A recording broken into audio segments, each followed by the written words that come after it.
Welcome to the virtual orientation of the 2021 224BH Jay Flight SLX by Jayco. We're going to start on the outside and we'll begin with the front storage compartment. This compartment goes through to the other side. It also has access from underneath the bed, and this is where you will find your manual tongue jack or crank and the crank for your stabilizing jacks. There's 4 of these, one at each corner of the trailer. They're to be used to stabilize. They should never be used to level a trailer. We'll continue along the front and we'll look here. This is where your battery storage compartment is. You have your 12-volt leads here. And right in front of that, we have your breakaway switch. This is attached to the tow vehicle in the event that the tow vehicle and your trailer get separated from each other. This will engage your trailer brakes by pulling this pin here.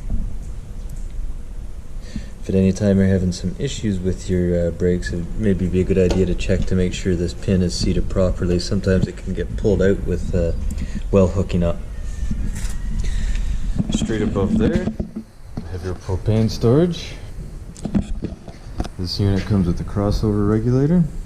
What that means is, at this point the handle is pointing towards this tank.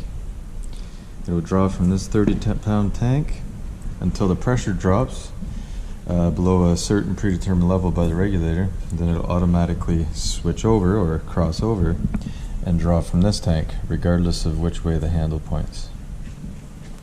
So you don't have to come out in the middle of the night and switch bottles or anything. From there, we'll take a look at your electric tongue jack. There is the port, a little rubber plug that you can remove so you can use the manual crank that I mentioned earlier. We have your up and down operation, as well as a nice little loading light. Continue along the outside, we have the other access to the front storage.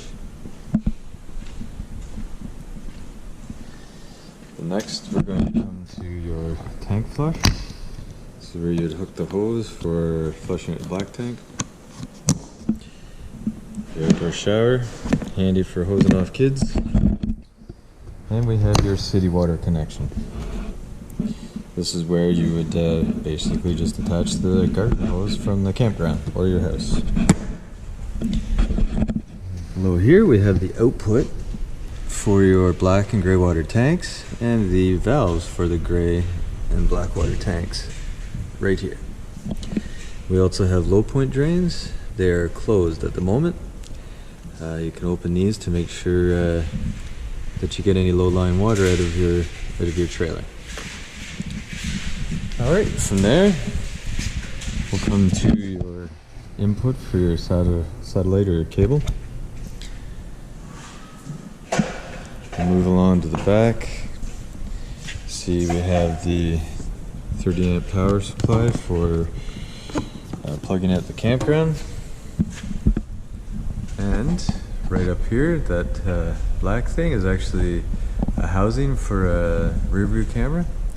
That is an upgrade that you can get at any time. You can purchase at any time, and it'll show you a good view of the back of your trailer, and it can be viewed inside the cab of your vehicle. You have the rear access to your hot water tank. Important things to note here: the drain plug, or cap now. Before you remove this, always make sure you open this, the pressure relief valve. Otherwise, this will shoot out like a missile.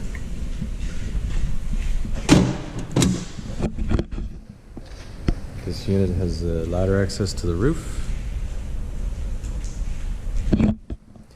And a nice outdoor kitchen. This range top is connected via propane quick link. So this end will connect underneath here, right there. Then the other end will connect to this handy dandy propane port. Now it's important to note the propane port also has a valve on it. Say that 10 times fast. Propane port. It has a valve on it, so you have to make sure that it is open, like it is now, before you can use the appliance.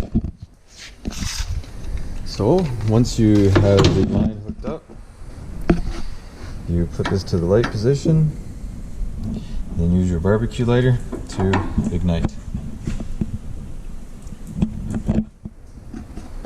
Continue on, we come to your awning. So you have your nice awning lights. You'll also note at the end of each speaker, or the end, I gave away the secret. The end of each awning arm there, and the head of the awning is a speaker. These speakers can be played from the unit inside the trailer. We have venting underneath the awning for your refrigerator. Now it's important that this venting remain clear, so don't pile or lean anything against it, as there needs to be airflow through this to the back of the fridge for it to operate properly. And I always like to give an extra little warning. Whenever this exhaust for the furnace is underneath the awning, this does get pretty hot if you're using the furnace with any regularity, so just be aware of that. Stay clear, don't get too close to it. And then right beside that we have the fill point for your fresh water tank. This is where you put your drinking water, or your water that you're going to use if you don't have access to campground water or water from home. Next, this unit has output for cable satellite, as well as a mount and GFCI power supply for the TV under your awning. Well, that about sums up the outside. Let's take a look inside.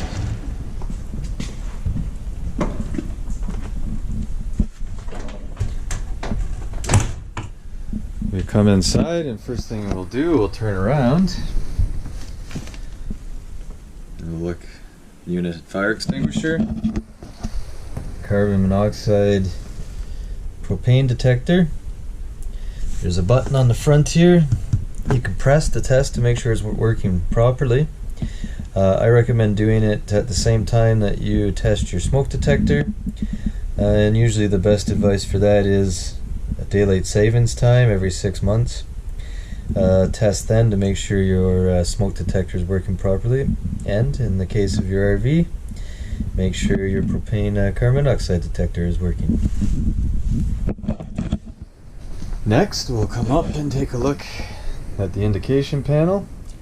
We have indication lights for the levels of your black, gray, and freshwater tanks. We also have switching for your water pump and your water heater on gas and electric. Here is also where you'll find the awning control and the main light switches for the awning light and the main lights in the trailer. From here, we'll take a little view of your bedroom.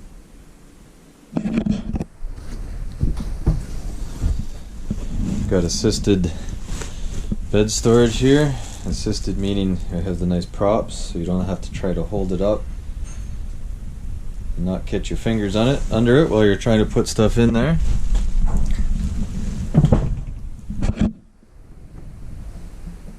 From there, we'll turn and we'll see that you have your stereo. Now the stereo has Bluetooth, HDMI, and auxiliary connectivity, as well as a charging port with USB. This also has capabilities to play DVDs, as well as 2 zones. Zone 1 is the speakers inside the trailer, and Zone 2 are the speakers outside on the awning that I showed you previously. You can play both zones at the same time, or either one by itself.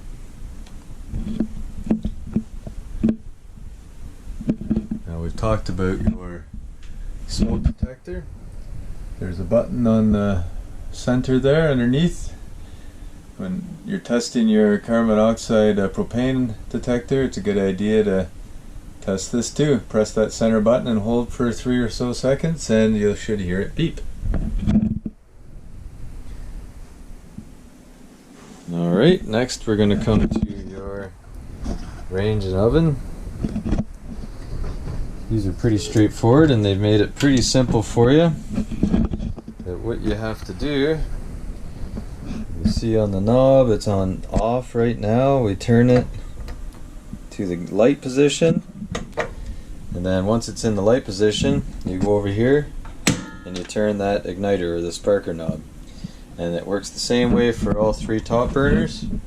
The only difference comes with the oven. You still turn it to the light position, but now once you're in that light position you have to press and hold the knob in while you turn this in order to ignite.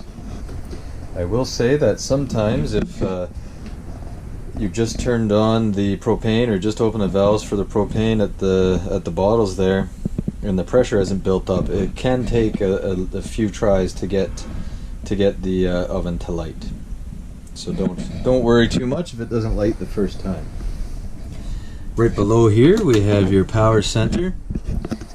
We have your breakers like you would see at your home, and some fuses for the low voltage side that you would see in your vehicle. Right next door to that we have your fridge.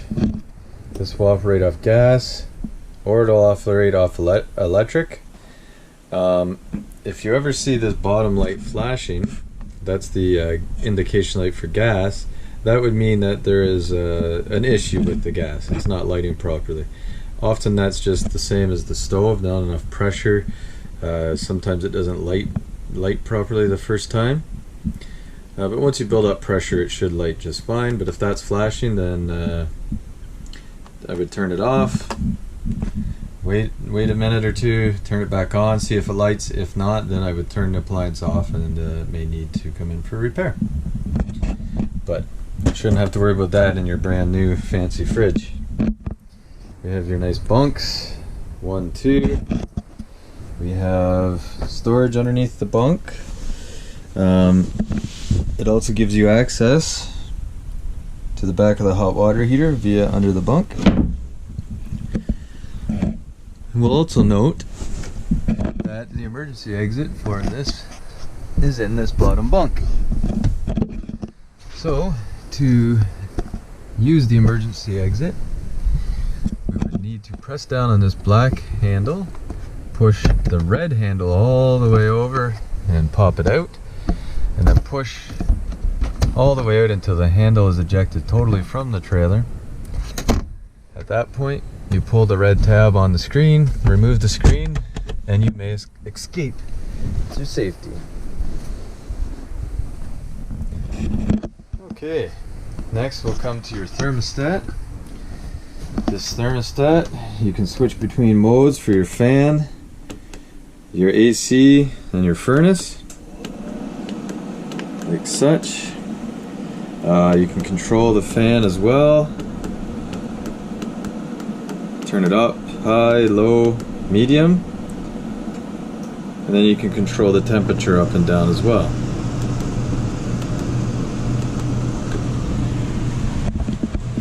Lastly, we'll have a little look in your bathroom here. Switch. We have the standard exhaust fan there, and a nice skylight for the shower. The most noteworthy thing in here is the unit GFCI. If this gets tripped like such, that light will come on. If you don't notice that though, what symptoms you might get are some plugs that aren't working, chiefly or mainly anything near water, so around your countertop, and the plug outside. So if they stop working if they're not working for some reason and nothing's happened, I would come and check this. Just press the reset button and that could be enough to fix your problem. Or if you're comfortable, you can check to see if there's any breakers at your command center or your power center that maybe have popped on you. Or if you're not comfortable, take it in and get us to look at it. Well, that concludes our little tour of this nice new 2021 Jayco trailer. I hope you found it informative and it was at least a little bit helpful. If you have any questions, as always, feel free to call in. We'll do our best to help you. Thank you.